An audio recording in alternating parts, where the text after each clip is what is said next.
Well, hello and welcome everyone who is watching or listening to our next episode of the Forex Week. Welcome to another session of Forex Week. Please tell us where you're coming from as well. So, once again, welcome to another session of Forex Week. My name is Corey Davison. I am the co-founder of Experience, and our passion is partnering with companies who are transforming their alignment of people, data, and systems to deliver experiences that drive results. So, Forex Week is a roundtable event and an opportunity to learn from your peers and becoming inspired by their successes. You will hear from real people who are focused on human-centric design to transform their companies by leveraging the holistic connection between customer, employee, brand, and user experiences. So please share your comments, be kind and courteous, and also be curious. Ask questions. This is your time. and if this is your passion, then this is your tribe. To learn more about Experience Roundtable, go to forexperience.com/roundtable.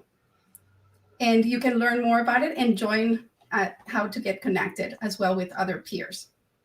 We are so grateful for our wonderful panelists who are sharing such rich insights this week. And so let's dive in and meet today's panelists. Today, we're going to talk about the employee and the customer experience connection. So we're going to hear today from Hydro-Québec, who won the overall Customer Centricity Award in North America in 2020. And they have been nominated for 5 different categories in 2021. And I have the pleasure to introduce Martine Chartrand and Jonathan Beaulieu. They're both from Hydro-Québec, based out of Quebec, of course, Montreal, correct, and area. So welcome. How are you doing? How are you doing both, Martine and Jonathan? Great on this very snowy day, unfortunately in Montreal, but otherwise we're doing okay. Yes, thank you very much for asking. Great day, and thank you for having us for this conversation. Wonderful. Well, it's my pleasure and my honor to have you, sharing your expertise, your rich insights. And I know we have talked before about your experiences. I actually got a frontline view to the great job that you did that earned you the role of the award for Customer Centricity Award in North America. And I can't wait for others to learn about the wonderful things that you're doing in your organization as well. So if we can start a little bit here and talk about, first of all, if you can share with our audiences, because we're really streaming live on different channels, from Facebook, from LinkedIn and YouTube, and also in a podcast. If you can tell us a little bit about Hydro-Québec. And so Martine, why don't you walk us a little bit about, for those who are not familiar perhaps with Hydro-Québec, what is the significance of it? Well, Hydro-Québec is a fully integrated utility, so we produce, transmit, and distribute electricity. We're a monopoly in Quebec, and we supply basically electricity to all our customers except for small cooperative, but otherwise it's all the population of Quebec. We have about 20,000 employees, and so we in our customer service side, we have over 800 CSRs that answer requests from customers on a daily basis. So this is not a small operation, of course, right? No. It's one of the largest in North America because it's fully integrated. There are utilities that are bigger in certain departments, but in terms of fully integrated utility, it's one of the largest. That's wonderful. And Martine, what is your role within Hydro-Québec? I'm a director of customer experience and operational development. Basically, I have two different activities.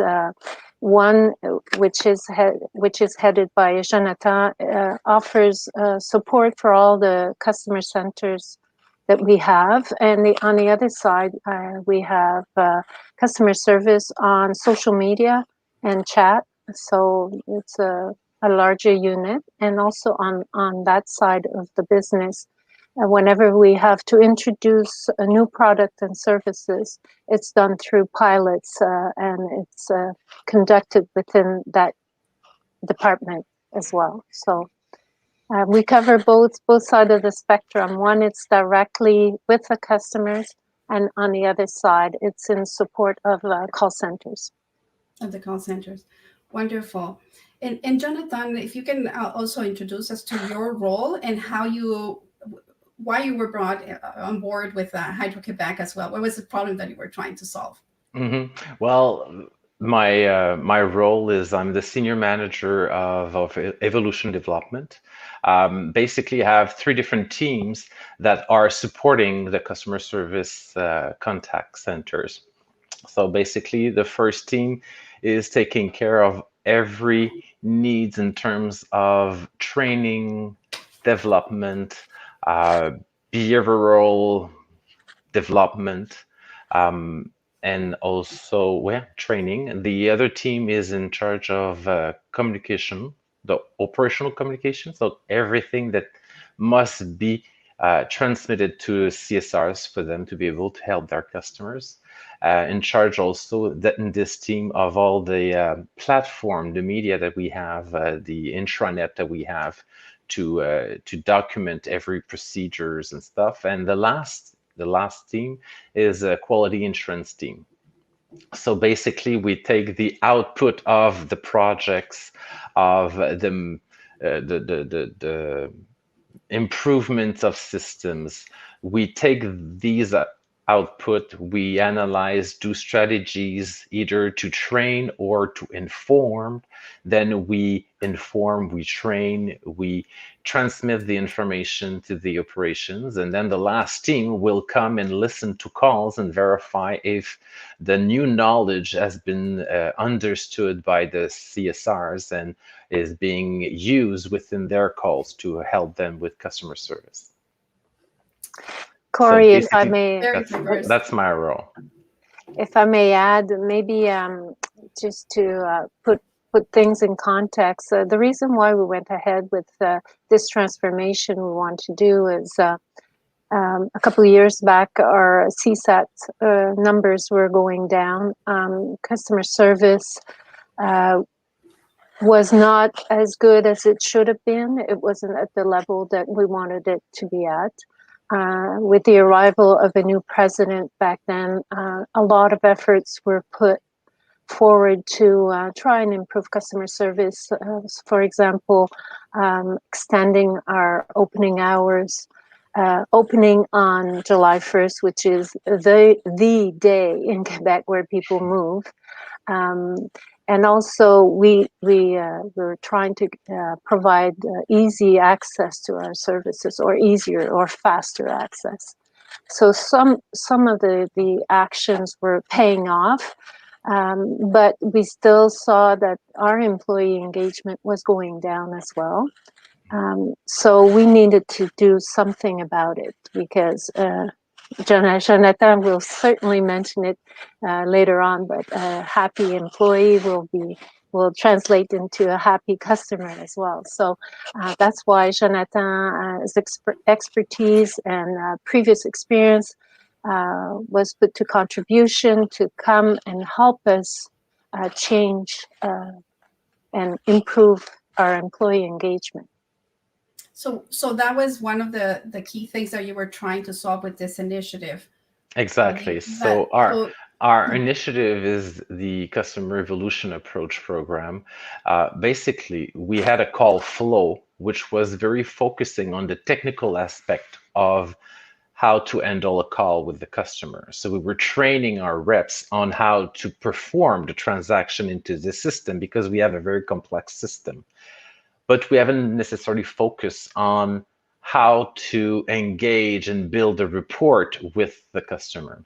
So the whole new program when I arrived that we've designed is a program that we have introduced some behaviors and skills, soft skills, on how to deal with the customer. And we've placed the customer at the center of what we were willing to do, meaning that before it was very robotic, right? Hello, welcome to Hydro-Québec. My name is Jonathan. Can I have your account number? Blah, blah, blah, blah. And I was already my into the God. system doing the transaction. And it has been the Yes. most companies have been doing it for the past few years, right? But with the customer approach, what we want to be able to do is make sure that the person we're talking with feels like a human, not a number, and that we care for him. So what we've introduced is those behaviors such as empathy, integrity, focus on resolution, simplification.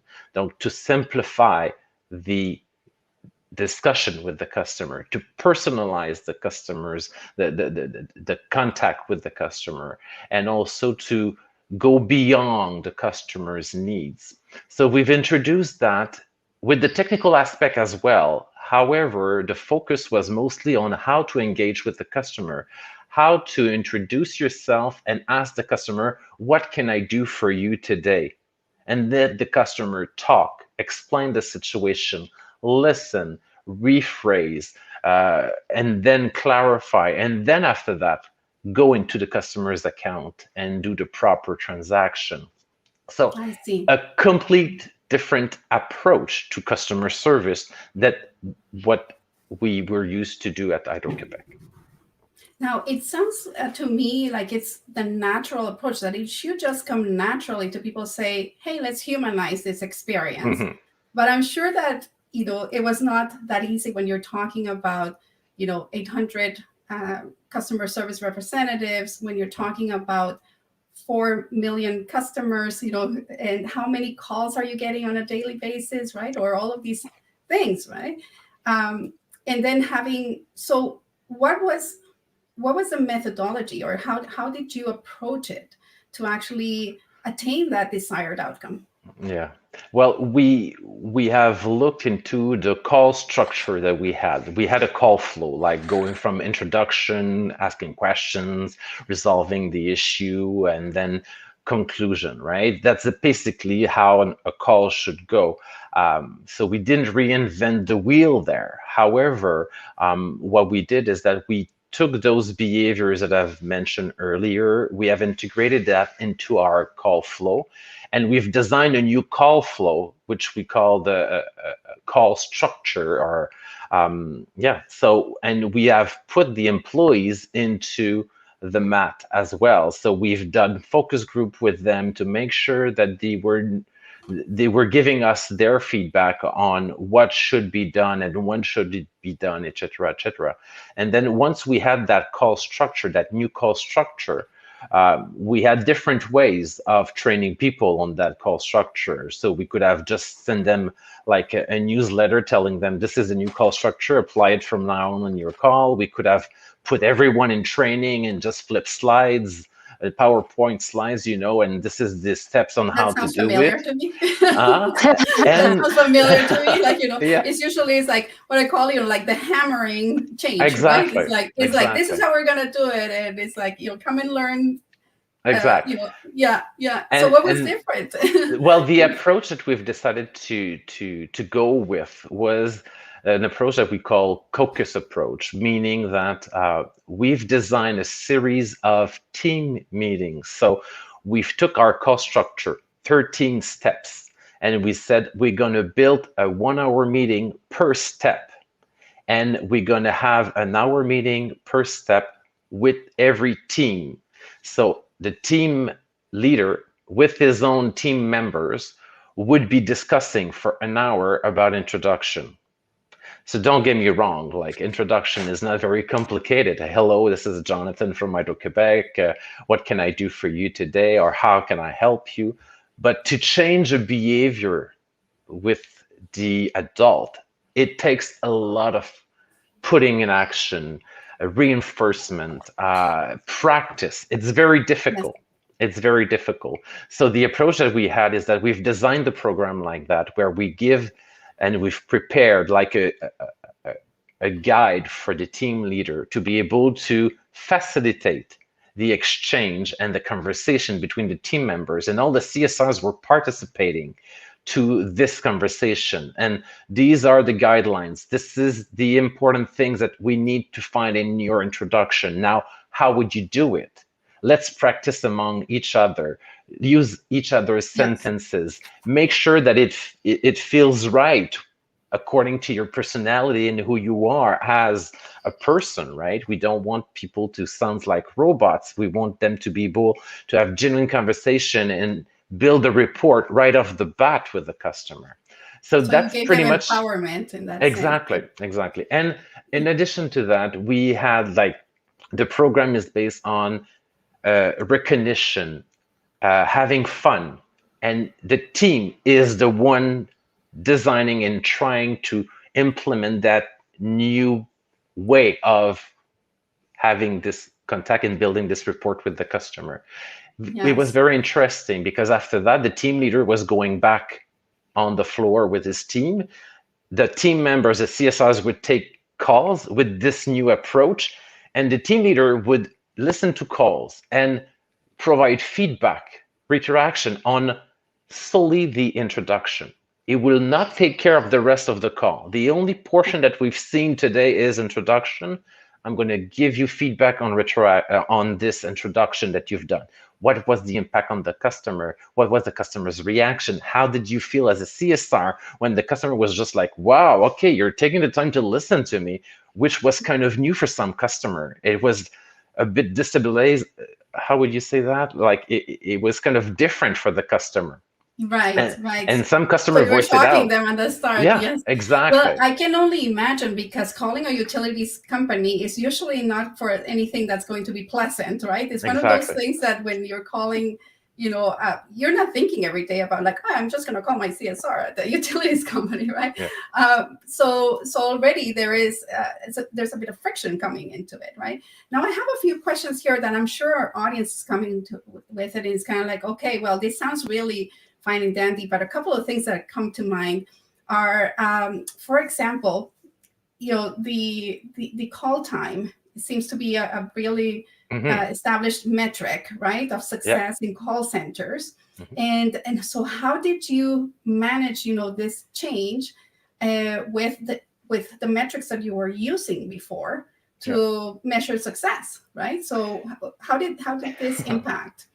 Well, from experience for myself, I knew that there was an impact on average handle time, AHT, right? However, it's just a matter of planning accordingly.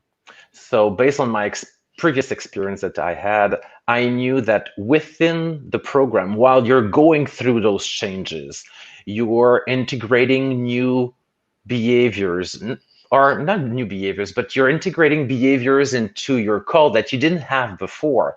And that takes time and that takes practice. And sometimes you will do it and it won't be necessarily the best way of doing it. And then it's, as long as you do it, then you will foresee and you will get used to the behavior, to integrate that behavior into your call.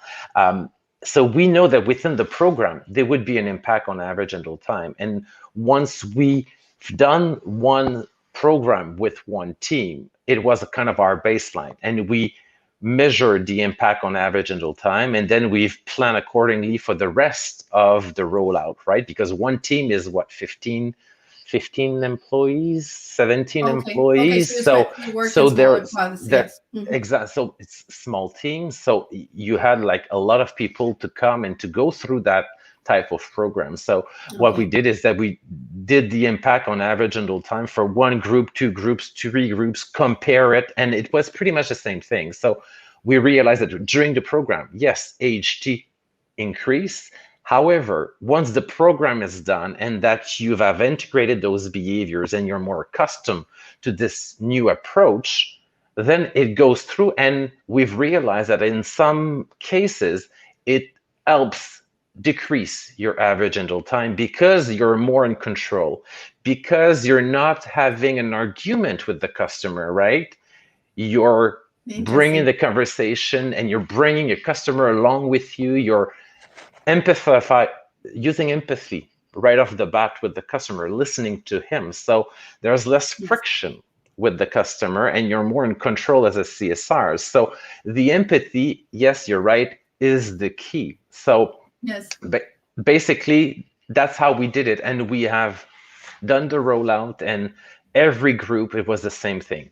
Peak in AHT during the program, and then it would stabilize, go back to normal, or even better than normal. This is really and great. It was within 2 months. Yeah, within 2 months after the program. Within 2 months. It's even better or increase. Oh yeah, rapidly, because you take calls every day, right? So if you learn something and you put it in practice on your daily basis, and then you get the feedback from your coach, your team leader, and you get feedback from the monitoring team who's giving you positive retroaction, positive reinforcement. And then you realize that it has an impact with your customer, and you see that your customer leave the call more happy and tells you, wow, that was awesome. Great service. You were getting that? Like oh yeah, customer were voicing us. Yeah. Already I can see, it's like a natural progression where it's instant reward, right? You don't have to wait for a survey to tell you that. Exactly. And it's interesting also, if I may, with the CSR, it's not blue and pink for every CSR, as everyone's on the cloud and it goes well. And like some CSRs, we have to be honest, are very on their, like, the 2 feet on the brakes, and they're just like, I'm not doing this. I've been taking calls for 9 years, and very resistant. Yeah, right. And once you would go with them, coach them, be with them, listen to calls, work on sentences that they could put into their calls. And then while they do that, baby steps, and they see and hear the customer's reaction, and they're just like, it's working. It's working. It's making my life easier as a CSR. I have the control and I could do. So the coach job is done after that, right? You're just like, you're praying to the choir. You're preaching to the choir. It sounds like a buy-in, right? Like well, exactly. So there's no way of going back now that it's working. So you just go forward, and the team leader and the coach continues to provide you with feedback and retroaction on that. This is really interesting because you're talking about, how to overcome, the friction. So one part is expecting it and then working through it until you get those results, giving it time. Now, I wanted to ask something also in, going back, another thing that was mentioned was about having little compartments of sessions, right? Like breaking the entire structure of a call into compartments and then having small groups. Yeah. Now, that makes me think, and I'm sure our audience is thinking right now, oh my gosh, that's time consuming and I'm going to get a lot of pushback. So I wanted to ask you, Martine, if you can share with us, how did you as a team address getting buy-in from those stakeholders and from leadership, of course, right? And in investing in this initiative? Yes, you're right in terms of you have to prepare everyone for this kind of exercise, and you have your first groups will be your measure of success. So for us, what was important when we say small group, all the groups were natural teams. It was important for us to keep the teams intact, because this whole exercise really built communication within team members, because sitting for an hour for 16 hours 16 times really provided them with an opportunity to get to know each other. So it was also a team building exercise, as it was an exercise in and making them part of the solution. So what we did is we picked 4 or 5 different teams that we knew they were positive to start with. And we started the caucuses with those teams. And one key element of these meetings is having fun. So they were built on a theme. Some picked sport teams or games, and so when Music. they would show up to their meetings, they would have to bring either a sport equipment or dress up, and there was music, and within even the meeting there were prizes with the best ideas that was provided, so that everyone looking at these people going into the meeting and coming out of the meeting laughing and having fun, well, they started asking themselves questions. They wanted to be the next group to go through it because it seemed so much fun, and everybody was positive about their experience. So those 4 or 5 key groups that we started with, we picked the ones that we knew would be successful or hoping to be successful because they would start the conversation amongst the rest of the CSR or even amongst the managers or team leaders that would have to accompany these groups. So once those 5 were done, then people were raising their hands and wanting their groups to be next to go through the exercise. People had so Jonathan, did you much want fun to? going. Yeah, people had so much Yeah. fun going through these meetings, and they were just like the music was cranked up, and it when you're in the call center and you have a conference room and there's music coming out of the conference room and employees are just like dancing and grooving, and you're just Yes. like, okay, they're having fun. Like, I want to be part of that. That sounds like And my type of call center. well, exactly, Like, right? our work environment is like, And, there's and music, there's dance, I'm there. exactly. Yeah. And some were over the board, others were more specific, but Conservative. Yeah. conservative. But the thing is, it's the team leader who had the discussion with his team, picking up the theme, making sure that it would talk and would be like close to their interest. So Martine talk about sports. They talk about there were some theme about Olympics. So there were different countries representing different countries. Other went for what do you call it? Traveling. Dungeon and Dragon, Yes. traveling and accessorizing, decorating the room. They really took it to a different level where they had fun. It wasn't like a corporate conference room slides that we would go through. There weren't any slides. It was having a discussion with your team Okay. member on how to do it and how to have a positive impact in the customer's life.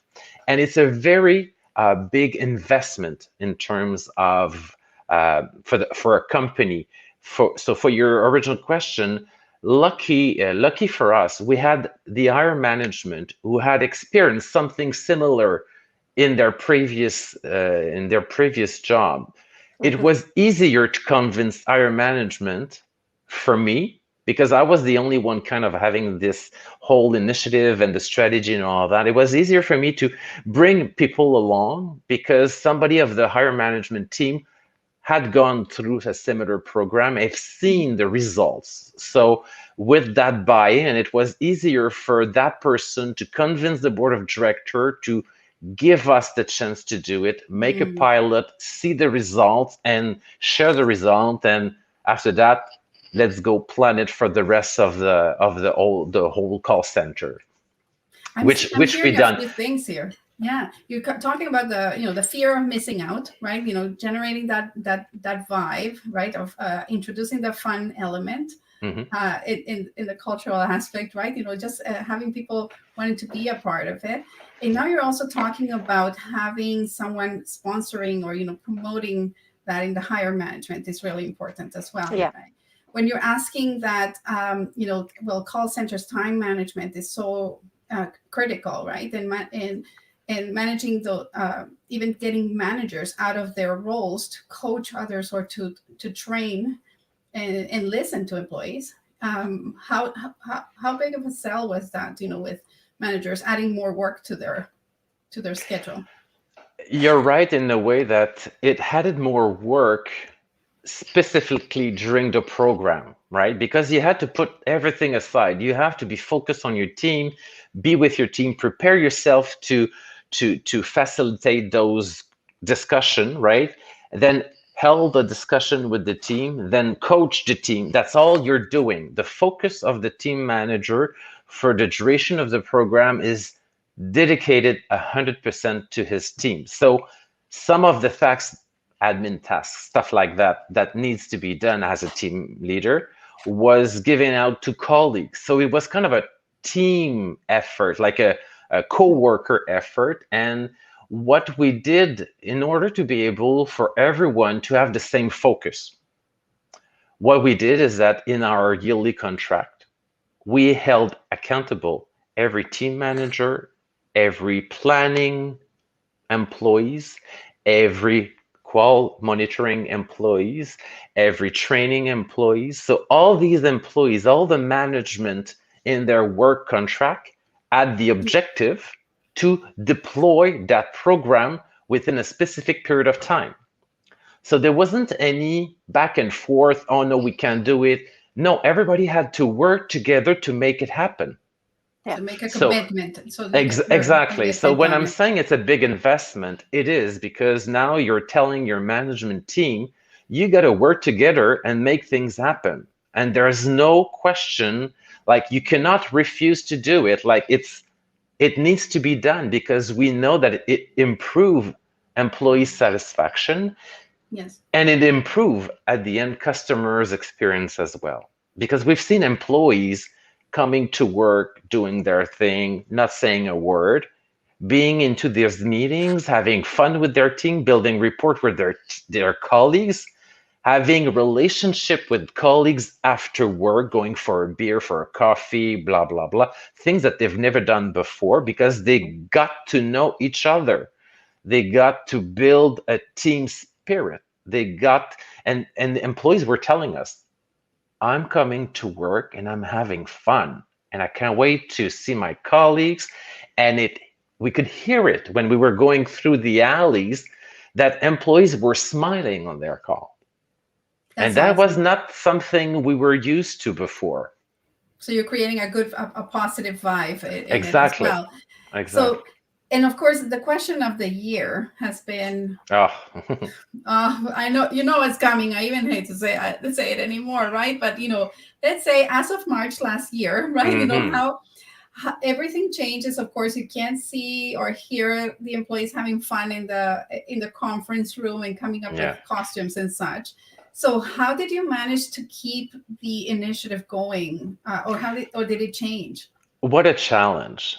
And it's a challenge for everyone in every aspect of our lives, but specifically for our program, we had to stop the whole program, right? Because the program was done in the call center. And then we had to focus on equipping our employees to be able to work from home, talk to customers from home, and then we had to answer the phone, right? So we had to pause the program. We had to rethink our approach. And I've put my teams to the task and I said, okay, here's the task. We need to do this virtually. So how are we going to do it? And on top of it, 16 hours, unfortunately, we can't do that anymore. So we need to shrink the program, be able to get to the same objective, like pass our message, make sure people can work together. So we have deployed technology such as Team, such as WebEx. We have trained our monitoring team. We have trained our team leaders on how to use these platforms to be able to engage people through a camera, through a computer and whiteboards. And we had to redesign other activities so we could do it virtually. And we've shrunk the program to from 17 hours to 8 hours. So we had 4 meetings of an hour and a half each, plus an introduction. So we've really shrunk the program. But what we did is that we've combined some subjects together, which were linked, and we were still having these exchange over the camera. So at first it was, okay, make sure your cameras are open. And there's no point of, no, you're participating. You need to have your camera open. We need to see you. You need to be able to engage with your peer. We were using the Teams and using the WebEx, send them in different little subgroups, work it out, come back. And so we really, really put the technology in at the art of the newer version, the 2.0 version. And we've tested out it. Yeah, And you we've just had tested to out adapt, right? exactly. Yeah. Well, we had no choice. So we've tested it out in July with 2, 3 groups, and the results were phenomenal. People were just like, wow, it's working. It's really working. And we have that sense of belonging. We're all connected together. It's the team still. We're Yes. not in the classroom. However, we're here on the camera. There's 15 of us. We could exchange, we could raise our hand, we could put comments in that chat, like really use the Yeah. technology to have So you were able everybody to keep everyone. participate. Yeah. But it was a challenge because we needed to train the monitoring team and the team managers to be able to have and engage their team members to that specific platform. But we did it, and that's Fantastic. how we ended up rolling out the rest of the year. So July to last February, we finished last February. Everybody has been met. Everybody went through that Oh, okay. whole program.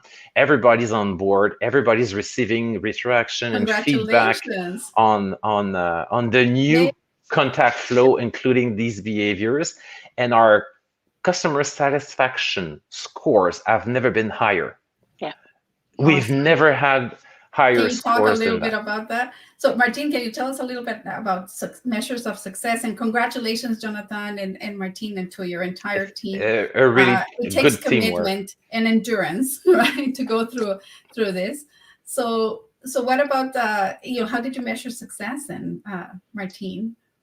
Well, there's different surveys that we do throughout the year. There's one that we do for employees in the fall, once a year, where we measure engagement. Engagement with our one of the mention that always came back through this survey was that they didn't feel that they had the right tools to do their jobs, or that or the right support, or always mentioning the difficulty with quality assurance, because the way they were measured before, they felt like it was more Check, check, check, check. coercive, or yes. Yes. So that's why when we implemented this program, we knew we had to work on these aspects. So when we did the engagement survey, we saw that these pain points were gone, and we saw the scores go up, which was our first indication. But as we were training more and more in CSRs, we could see our customer satisfaction index going up as well, because, at first, before 2020, we had about 250 that were trained, and then at the end of the year, everyone was done. So then we saw the scores keep going up. So those two measures, we already knew that there was an impact from this new approach, but also even like less statistical. It's our employees that when they have a chance to do it, they tell us how much easier it is to have the conversation with our customers. And they say, it's just the fact that you tell your customers that you're going to, you want to know what that you can do for them. It changes even their mindset.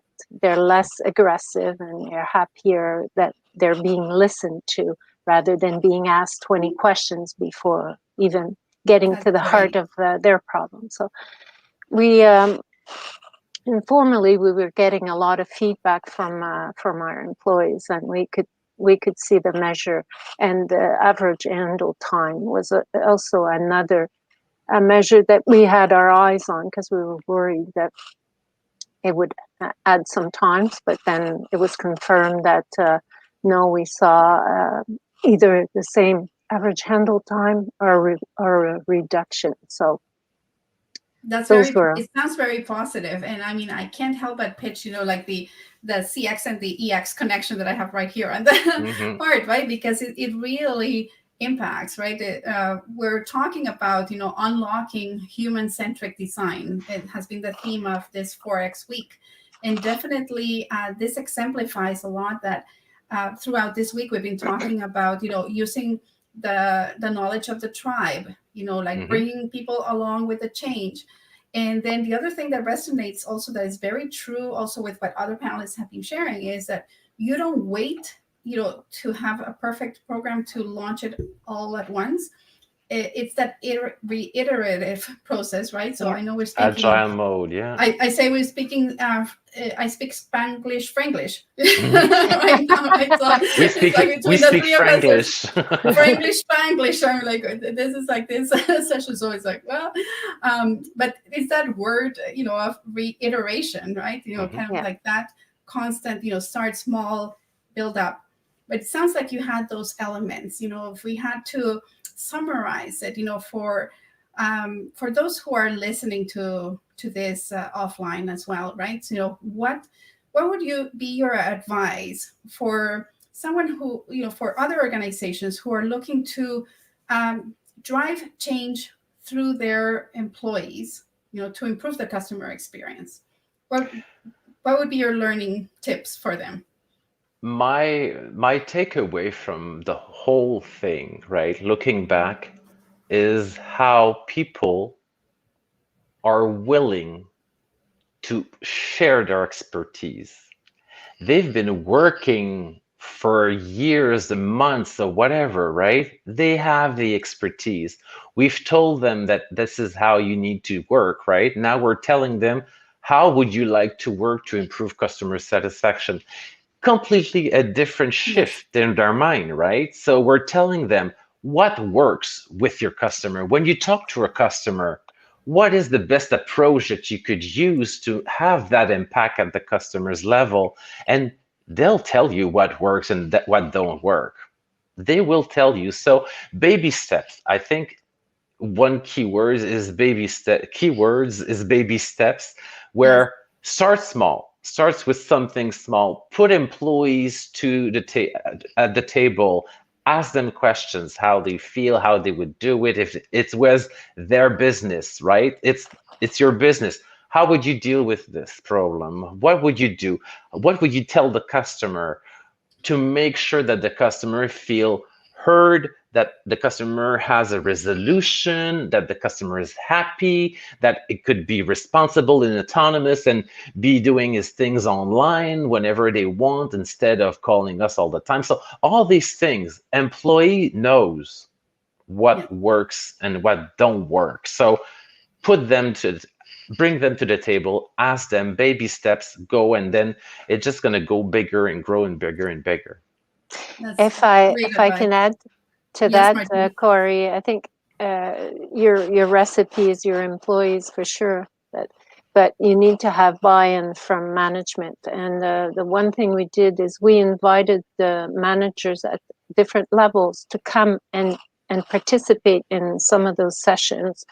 They were not participating, but they would sit in and they would see how it was evolving and how much the employees were contributing. And I think that made it so much easier when we had to go forward and ask for more time for training, or to talk about the program, because they understood and they were able to appreciate it. And I think that's, if you want it to be supported by management, you need to make them part of the whole exercise as well. This is wonderful. Definitely, there's a lot of hands-on experience, right? That you have brought in, and thank you so much for sharing such valuable insights with our audience today, Jonathan and Martine. Thank you for that, and good luck with the next Customer Centricity Awards that you have been nominated already. Thank you. Yeah, so it's been my pleasure today to talk with both of you, and thank you for our audience as well for their likes and thumbs up. We ask that if you like it, share with others as well, that this might benefit. There's always room to learn, right? That's how I see that. So what an amazing week we have had so far, hearing from such wonderful leaders like our panelists today. So thank you again. This is what it's all about. Basically, we're talking about the human at the center of what we do and how much connection really matters. Like not just looking at it from a theory base, but really learning along with employees and with the customer. So speaking of connection, I would like to invite and connect with all of you who are listening to this. You know, if this 4X week sessions have resonated with you, join us at the 4Experience Roundtable, because future exclusive online events, community connection, training, and more are coming soon. And so we don't want you to miss out. How can you join? You can go to 4experience.com, and I'm just going to put it here in the banner as well. 4experience.com/roundtable. And just remember, it's 4X, right? And then experience.com. And our final session for 4X week is tomorrow. And we're going to wrap up tomorrow at noon Mountain Standard Time. That is 2 o'clock Eastern Time. And so join us on your preferred social media channel. We're streaming live on LinkedIn, YouTube, Facebook, StreamYard, and also we have a new 4Experience Roundtable podcast. So find us on your favorite podcast channel as well. And tomorrow, my partner and co-founder of 4Experience and myself will be talking about the 4 principles to unlock human-centric experiences and grow your business. So you can't miss that one. Yes. So can't wait to see you, joining us in this next session. And also we'll be sharing what do we have researched for you next as well. So with that, with appreciation, thank you to both of you and to our audience. And we'll be connecting soon. Thank you. Thank you for the opportunity. Have a good day. Bye. Merci. Have a great day. Merci. Merci. Merci beaucoup. You're welcome.